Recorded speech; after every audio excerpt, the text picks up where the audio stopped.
శ్రీనివాస్ గారు, చంద్రబాబు నాయుడు గారు చెప్తున్నది ఏంటంటే ఇప్పుడు బానిసలుగా ఉండాలనుకుంటున్నారా, తిరగబడాలనుకుంటున్నారా?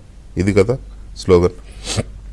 సరే, చేతులు మడతేస్తే మా వాళ్ళు కుర్చీలు మడతేస్తారు, ఇది ప్రచారానికి బాగుంటాయి, జనంలో ఒక రకమైన ఊపు తీసుకురావడం బాగుంటాయి. కానీ బానిసలుగా అని అంటే ప్రజలకి ఆ బానిస అనే ఒక మూడు అక్షరాల పదంతో పెద్దగా అర్థం కాకపోవచ్చు, అందరికని కాదు, కామన్ మ్యాన్కి అంత ఈజీగా అర్థమయ్యలేదు. ఏంటి మీ పార్టీ ఏం చెప్పదలుచుకుంది? బానిసలుగా ఉండదలుచుకున్నారా అంటే ప్రజలకు ఏమి చెప్పదలుచుకుంది? ఇప్పుడు జగన్మోహన్ రెడ్డి అధికారంలోకి రావటంలో ఆయన్ని నమ్మి అధికంగా ఓట్లేసిన ఎస్సీ, ఎస్టీ, బీసీ మైనార్టీల అభివృద్ధి గురించి, సంక్షేమం గురించి గత చంద్రబాబు నాయుడు గారి ప్రభుత్వం 5 సంవత్సరాల్లో ఏం చేసింది, ఈ 5 సంవత్సరాల జగన్మోహన్ రెడ్డి గారి ప్రభుత్వంలో ఏం చేసింది అనే చర్చ జరిగితే, చంద్రబాబు నాయుడు గారి ప్రభుత్వం అభివృద్ధి, సంక్షేమం రెండు సమాంతరంగా నడిపించారు. ఎప్పుడైతే విద్యాభివృద్ధి, ఉపాధి అవకాశాలు కల్పిస్తారో ఈ ఎస్సీ, ఎస్టీ, బీసీ మైనార్టీలు, ఇతర కులాల్లో ఉన్న పేదలు, కాపులు కూడా పేదరికం నుంచి బయటపడతారు, జీవన ప్రమాణ స్థాయి పెరిగిద్ది. అందుకే చంద్రబాబు నాయుడు గారు విజన్ 2047లో పూర్ టు రిచ్ అని ఒక కాన్సెప్ట్ చెప్తున్నారు. గత 25 సంవత్సరాలుగా రైతు కుటుంబాల నుంచి, రైతు కూలీ కుటుంబాల నుంచి చదువు ద్వారా ప్రపంచ స్థాయికి ఎదిగిన కొన్ని లక్షల మంది మన కళ్ళ ముందు ఉన్నారు. వాళ్ళు వివిధ దేశాల్లో పనిచేస్తూ వాళ్ళు తల్లిదండ్రులకు పంపించిన డబ్బులతో ఒక ఇల్లు కట్టుకున్నారు, కాస్త పొలం కొన్నారు, లేదా కారు కొన్నారు. ఇది సంపద సృష్టి. ఇప్పుడు జగన్మోహన్ రెడ్డి గారు 5 సంవత్సరాల నుంచి ఈ అభివృద్ధి పథకాలన్నీ ఆపేశారు. అభివృద్ధి పథకాలు ఆపటం వల్ల ఏం జరిగింది? ఇప్పుడు బెస్ట్ అవైలబుల్ స్కూల్స్ అనే అద్భుతమైన పథకాన్ని ఆపేస్తే కార్పొరేట్ పాఠశాలలో చదువుకోవటానికి ఎస్సీ, ఎస్టీ పిల్లలకు అవకాశం పోయింది. విదేశీ విద్య ఆపితే ఈ పేద విద్యార్థులకి విదేశీ ఉన్నత విద్య అవకాశం పోయింది. సాక్షి క్యాలెండర్ తప్ప జాబ్ క్యాలెండర్ లేకపోవటం వల్ల మీరు గమనించండి, ఎందుకు రిపీటెడ్గా ఈ పేద వర్గాల గురించి మాట్లాడుతున్నామంటే, ప్రభుత్వం కొంత సహకరిస్తే వీళ్ళు ఒక అడుగు ముందుకేస్తారు. అవును. ఇతరులు ఏంటంటే ప్రభుత్వ ఉద్యోగం వస్తే మంచిది, జాయిన్ అవుతారు, లేకపోతే హైదరాబాద్ రావటమో, బెంగళూరు వెళ్ళటమో, లేకపోతే సామాజికంగా ఉన్న సపోర్టుతో ఒక అడుగు ముందుకేస్తారు. కానీ ఈ బలహీన వర్గాలకు మాత్రం ప్రభుత్వమే చేయబట్టుకొని నడిపించాలి ఒక దశ దాటేంత వరకు. మరి ఈ 5 సంవత్సరాల్లో ఎస్సీ కార్పొరేషన్ ద్వారా ₹1 ఇవ్వలేదు, ఎస్టీ కార్పొరేషన్ ద్వారా ₹1 ఇవ్వలేదు, బీసీ కార్పొరేషన్ ద్వారా ₹1 ఇవ్వలేదు, మైనార్టీ కార్పొరేషన్ ద్వారా ₹1 ఇవ్వలేదు, కాపు కార్పొరేషన్ ద్వారా ₹1 ఇవ్వలేదు. ఈ వర్గాల్లో ఎవరైతే డిగ్రీలు పూర్తి చేశారో వాళ్ళకి ఉద్యోగాలు ఇవ్వలేదు, పీజీ చదువుతానంటే ఫీజు రింబర్స్మెంట్ ఇవ్వలేదు. వీళ్ళందరికీ ఏం చెప్తున్నాడు? నేను పెన్షన్లు ఇస్తున్నాను అని చెప్తున్నాడు, నేను అమ్మఒడి ఇస్తున్నానని చెప్తున్నాడు.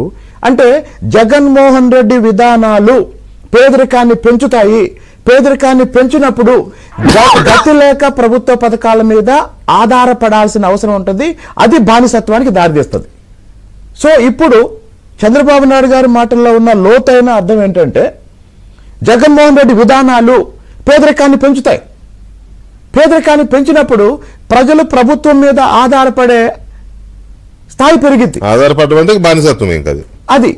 కాబట్టి ఇప్పుడు ఆలోచించాల్సింది ఏంటి? ఇందాక తులసిరెడ్డి గారు చెప్పారు. వాస్తవానికి ఈరోజు మీరు అసలు ఇంట్రొడక్షన్లో స్టార్ట్ చేసి మధ్యలో విష్ణు వైపు వెళ్ళిపోయారు. This is main track, this is side track.